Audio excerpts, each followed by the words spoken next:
Hoy vamos a explorar juntos el ciclo de la ansiedad. Descubriremos por qué, a veces, se siente como una trampa de la que es imposible salir y, lo que es más importante, cómo entender su mecanismo es el primer y más poderoso paso para empezar a desactivarla. Antes de comenzar, es importante mencionar que este contenido ha sido generado con el servicio de inteligencia artificial de NotebookLM mediante la recopilación de material científico. Su contenido ha sido cuidadosamente revisado y validado por Luis Eduardo Peña, psicólogo clínico, quien aparece como fuente profesional de la información. Pueden encontrar más detalles en www.misicólogo.com. Para adentrarnos en este tema, nuestro recorrido tendrá 6 paradas. Primero definiremos la ansiedad como una alarma natural. Después desglosaremos el ciclo que la alimenta. Luego veremos ejemplos prácticos de este ciclo en el pánico y la ansiedad social, así como en la preocupación y la ansiedad por la salud. Y finalmente llegaremos a la idea central, que la clave está en comprender este mecanismo. Empecemos entonces por el principio. ¿Qué es realmente la ansiedad? Quizás una de las preguntas más importantes es esta. ¿Por qué la ansiedad puede sentirse como un bucle, como un círculo vicioso del que parece imposible salir? Esa sensación de estar atrapado es precisamente el núcleo de lo que vamos a analizar hoy. Y para empezar, es fundamental aclarar algo. La ansiedad, en su esencia, no es nuestra enemiga. Es una reacción completamente natural del organismo cuando percibe una amenaza. Pensemos en ella como un sistema de alarma, uno diseñado para protegernos. Es un mecanismo de supervivencia universal y, de hecho, esencial. Muy bien, ya establecimos que la ansiedad es una alarma. Pero, ¿qué sucede cuando esa alarma se queda encendida? Esto nos lleva a nuestra segunda sección, el ciclo que se retroalimenta. Entonces, si la ansiedad es útil, ¿dónde está el problema? El problema aparece cuando este sistema de alarma se vuelve demasiado sensible. Es como una alarma de humo que se activa no solo con el fuego, sino con un poco de vapor.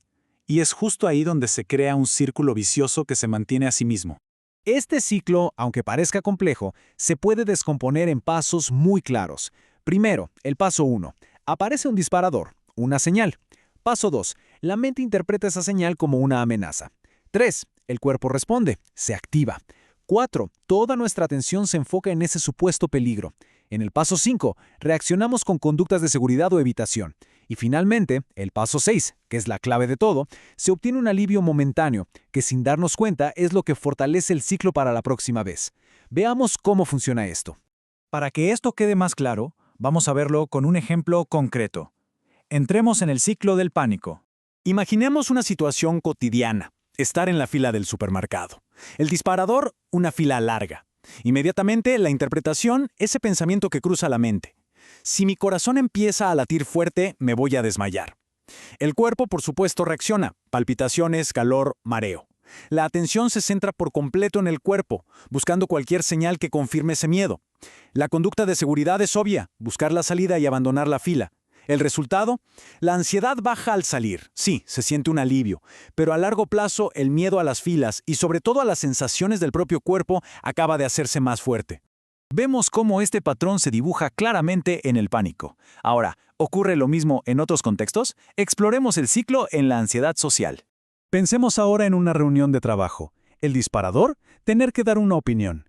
La interpretación, seguro se darán cuenta de mis nervios y pensarán que soy incompetente.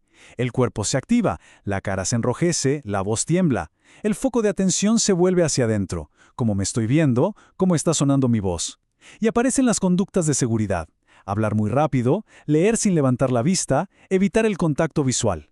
Se siente un alivio inmediato por haber evitado el desastre. Pero aquí está la trampa.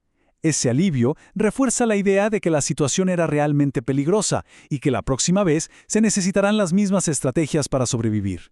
El miedo a ser evaluado sigue intacto. Bien, ya vimos el pánico y la ansiedad social. Ahora vamos a explorar 2 formas de ansiedad muy extendidas: la preocupación constante y la ansiedad por la salud.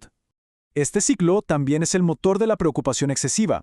Por ejemplo, el disparador. Un familiar tarda 20 minutos más de lo esperado. La interpretación.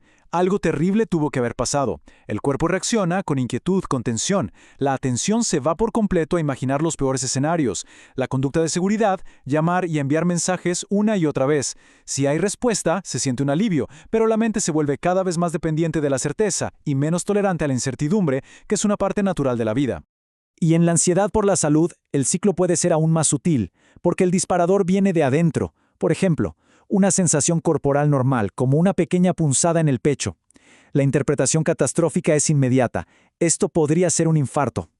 Esto, por supuesto, aumenta la ansiedad, lo que a su vez hace que la sensación física se intensifique.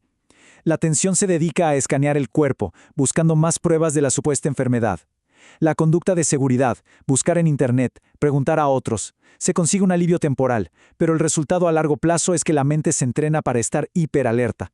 Aprende a tratar cualquier futura sensación como una posible emergencia. Hemos recorrido varios ejemplos y hemos visto cómo este ciclo se repite una y otra vez. Ahora, en nuestra última parte, vamos a unirlo todo para entender por qué la verdadera clave está en la comprensión.